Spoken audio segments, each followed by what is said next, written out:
name's Lisa Minke, and welcome to episode number 1 of Training Blend, the official podcast of the state of Nebraska Training and Development Team. Let's get a quick hello from the rest of the team that's here with me today. Hi, this is Debbie. Mary Beth. Renee. We're joined for today's episode by our very special guest, Jason Jackson, Director of the Department of Administrative Services. Thanks for having me. You're very welcome. Thanks for being here. All right, we're going to spend the next few minutes talking with Jason about his vision for DAS and the role that our state training team plays in that vision.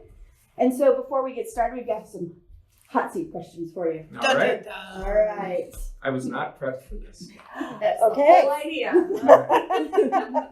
All right, country or city? Oh, that's so tough. I'll say this. I grew up in the city from California, and we love Nebraska because it has that kind of a smaller, more accessible feel. Lincoln for me is perfect. Like, moderate size, it has a lot of amenities, but just kind of still small town feel and accessible. So I guess I'll take the middle ground on that. Sure. Okay, here's a tough one. Okay. Cats or dogs? Oh, that's an easy one. Dogs. All right. How about chicken or steak? Steak. Is there anybody that would answer chicken to that question? Debbie, raise your hand. Right in Nebraska. I'm from California as well. Coffee or tea? Hot coffee, iced tea. Coke or Pepsi? Pepsi in the can, Coke in the glass. You are a complicated individual. Okay, here's a tough one. Cake or pie? It's a lot easier to put chocolate on cake, so I'll go cake. Okay. Yeah, but I like pie too. Beatles or Rolling Stone? I couldn't name a song that either of those bands have played, so I couldn't tell you. And the podcast is officially done. Based on the answer to cake or pie, I think I know the answer to this one. Chocolate or vanilla? Chocolate. It's not even a dessert if it doesn't have chocolate. Right? Good agree. That's right. Thank you for participating in that. We like to have fun with our guests. And, well, you're our first one, but we still like to have fun with our guests. It's aspirational. Yes, that's exactly it. All right. Let's dive in a little bit deeper here. Jason, can you tell us a little bit about the path that brought you here to Nebraska? Sure. It was in some ways not any particular design of my own, but I had been a naval officer and was stationed in San Diego. My wife and I, Gina, kind of grew our family and our young adult life there. I got into human resources in the tech industry after being in the service. I did that for about 9 years, but was craving getting back into public service and was interested in moving to the Midwest. And I had an opportunity to come in here and to the Ricketts administration and really kind of bring both of those together. An opportunity in the Midwest where, my family could settle in a family-friendly environment and I could get back into public service and still apply my trade in HR. So it was really a wonderful fit. What is it about public service that you love working with? For me, I really enjoyed my time in the private sector and all that I learned from that experience and the people that I was working with. And it was really a wonderful experience that in many ways helped make me the leader that I am today.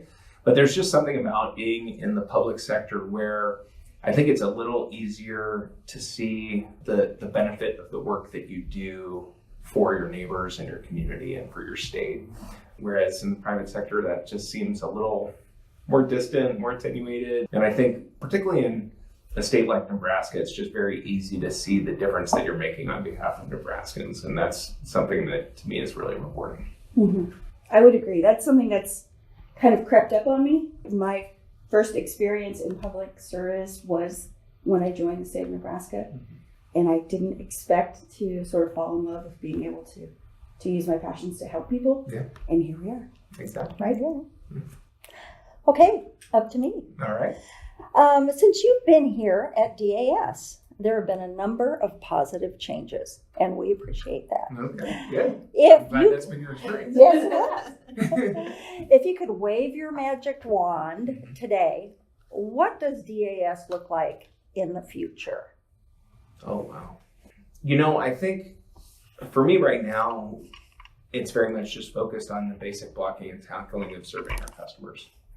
and really developing empathy for what our customers need. And usually that's internal customers and that's our peer agencies.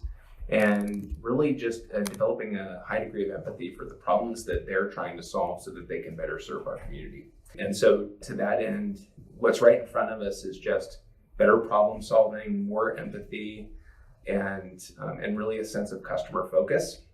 And I think aspirationally in terms of what does that look like in the future, it's that DAS has really established a high degree of confidence and trust with our customers such that they trust us with solving even bigger and bigger problems.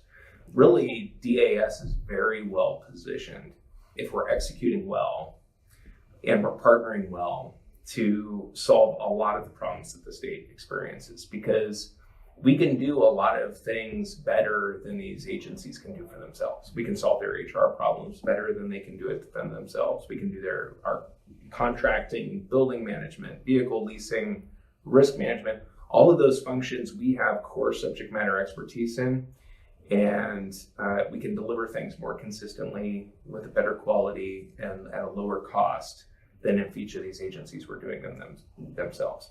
And so for me, it's really just about establishing trust and credibility and proving ourselves able to problem solve on their behalf.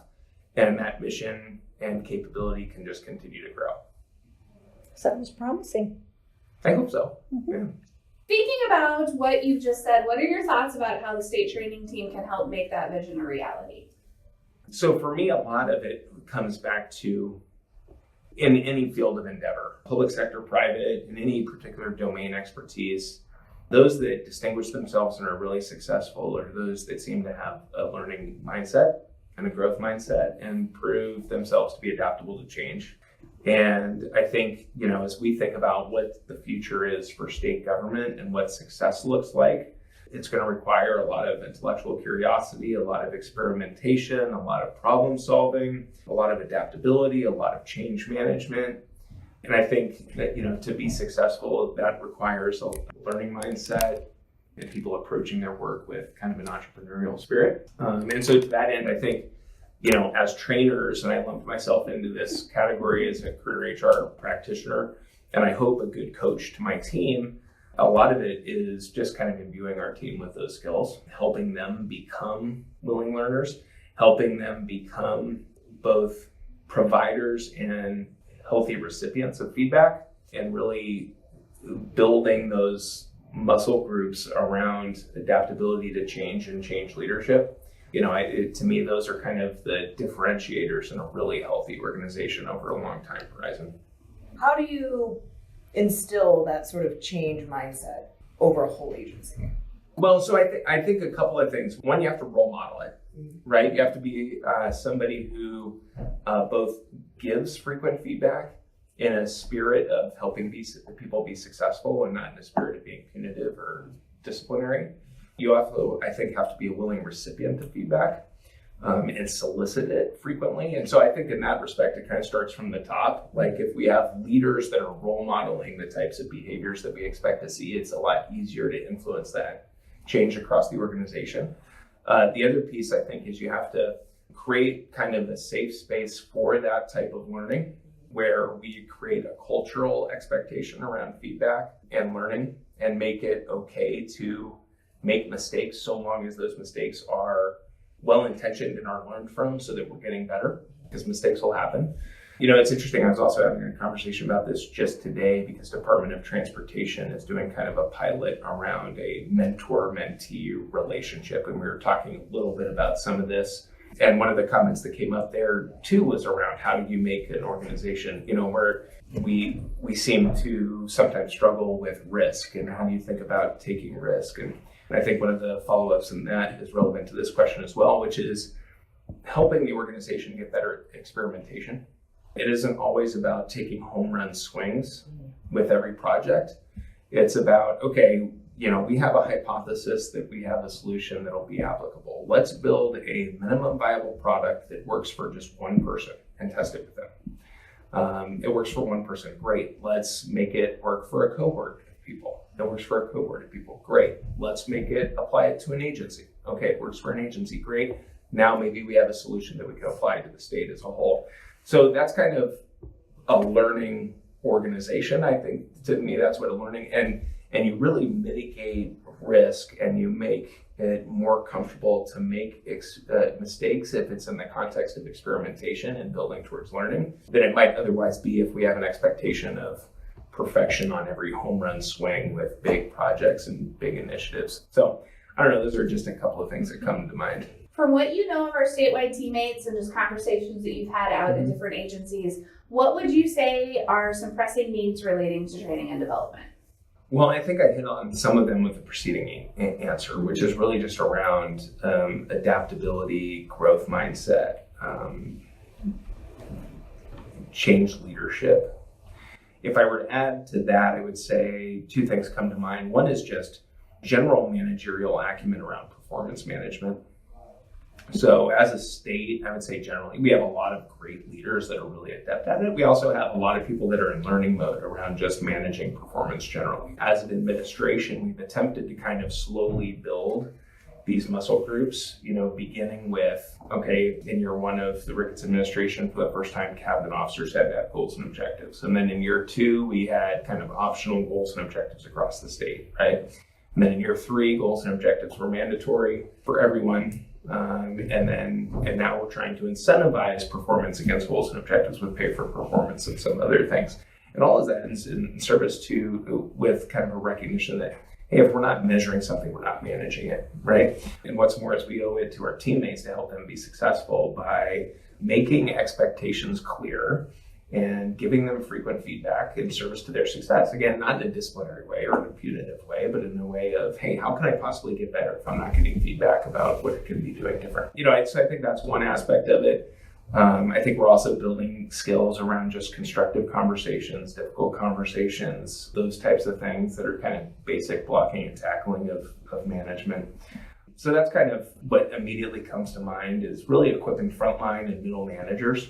But even executive leaders, one of the interesting things I've kind of encountered coming into state government that was a bit unexpected is you have executive leaders in positions of really great authority who, compared to who you would characterize as their private sector peers, haven't had the same types of management experiences along the way as they've progressed into their respective roles.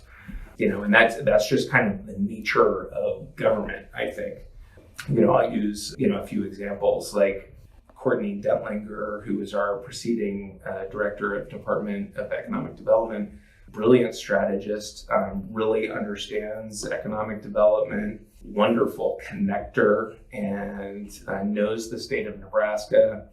But she, when she came into the administration, I think she had been kind of development director for a small town before she came into the administration, might have had a staff of 2 or 3. And now she's coming into the administration and has a staff of 60 and, a several $10 million budget. And it's just a higher level of sophistication. And in the private sector, you would expect an executive leader of that to have had more successively complicated roles as they build towards that type of thing. Among our executive leaders in state government, we don't have those same types of experiences. And so at all levels, I use that just to say at all levels of leadership across the organization, there's more that we can do to develop leadership capability. Great.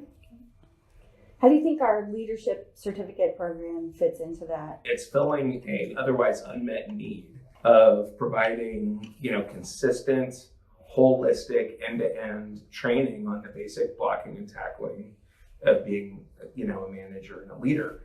That having said, I think just about every offering the DAS has right now, I would encourage us to be what I would characterize as constructively dissatisfied and really in learning mode about, what more can we be doing for our customers? So with every offering that we have, and that it's no different, I would encourage our leaders and our offering owners to be soliciting feedback about, hey, how is this doing? Is it meeting your needs? What else could we be doing differently? What could we add to it?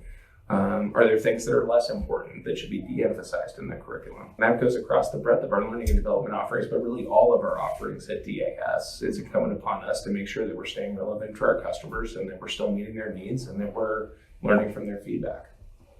Yes, I'm head bobbing. You can hear me. For our audience, everyone is head bobbing. Yes, we agree. We agree. What's your most memorable learning experience and what did you learn? Oh, wow. The difficulty in answering that question is just how many I've had. Well, I mean, so I'll stay with the theme of a growth mindset a little bit. And and some of the folks around the table or listening may have heard this story before. So if it's repetitive, I apologize. But one of the formative professional experiences I had was after transitioning from the Navy and joining into it in the tech sector. I would say I didn't really have a growth mindset. And I'm embarrassed to even recount this story now, but it was about It's all about growth, though. Right there. yeah, well, and this was some growth. I had my first mid-year review. I don't even exactly remember the rating score, but it might have been like, unsatisfactory on the low end to excellent on the high end, and I would have had maybe the highest score of like very good or whatever it was, like maybe a 4 out of 5. Yeah. And yet I was really upset that I was not a 5 out of 5. To the point that I actually took the review and rather than just accepting the feedback, I wrote a dissertation on the back half of the page about why I should have been a 5 out of 5. I mean, and I think about this in hindsight and it's just so juvenile. It's journaling. That's journaling at that point. It's so, I mean, just so passive aggressive and just so juvenile. And so my manager's manager has a one-on-one with me after that. And, and basically the feedback was, yeah, you're executing very well, but you also have a lot to learn. And you're going to, with this type of behavior, rather than saying, putting yourself in a learning mindset and embracing the mid-year review as an opportunity to learn how you could get better, you're using it as a venue to justify how good you are. And even if that were true, all you're doing is creating a professional brand for yourself of somebody who's not willing to learn. And there will be a ceiling on how far you can progress in your career if that's your mindset. Not just for the brand that you're creating, but also because you're closing the door to potential learning experiences that you would have otherwise had.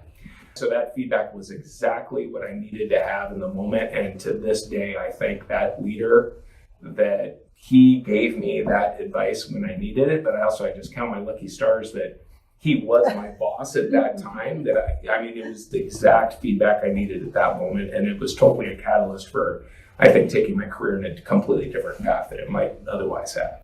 That's great. Yeah. That's great that you That's can good. own it and Yeah. go back to it and learn from it and even be, embarrassed is not where you want to be, but owning it is it's key. Yeah.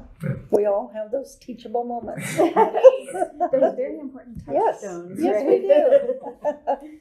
Jason, tell us something about you that we might be surprised to learn. I think people are surprised to learn that I'm really a pretty extreme introvert.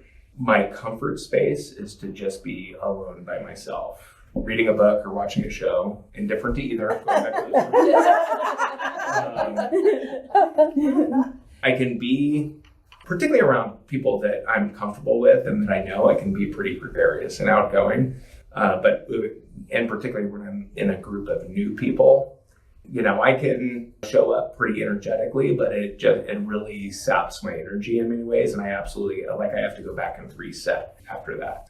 I think my personal brand might be at odds with that because people generally kind of describe me as pretty gregarious and outgoing, but I'm actually a pretty extreme introvert. Folks might be That's surprised. surprising. It is. We talk about that often, especially I talk about it with Renee sometimes, that she will conduct an all-day training where she's facilitating and leading, and then at the end of the day, just done. Yeah. I'm out. And it's an interesting fact to me. A lot of trainers, a lot of professional presenters are introverts. Yeah. And that surprises people. Well, you guys are a delight to spend a little time with. I really appreciate that you're doing this, and it's just a wonderful way for us to tell people what we have going on at DAS and showcase what we can do from a learning and development perspective. So I really appreciate being a guest. Yeah, thank you for joining us. Yeah. And thanks to everybody for listening. We will be doing this more and more and have more guests as we go along. And until next time, thanks a lot. Thank you. So long. Thank you. Bye. Bye.